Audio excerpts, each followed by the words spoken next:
after the conflict.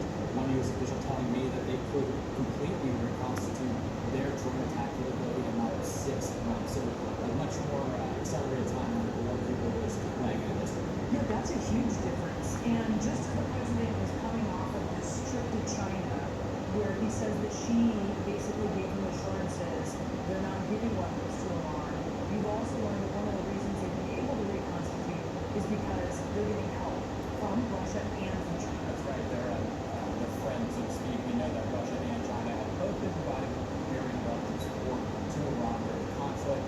With China, it's a little bit more of a contentious issue. There has not been real evidence that they have actually transferred full weapon systems to Iran while the war to Iran. But we are told by sources there are indications of trying to provide dual-use components, things that can be used for military purposes, including to help rebuild their missile capability. And so comparing that with the drone production that we're currently being told is ongoing, that does raise concerns, particularly with regional allies of the Israel. And they're speaking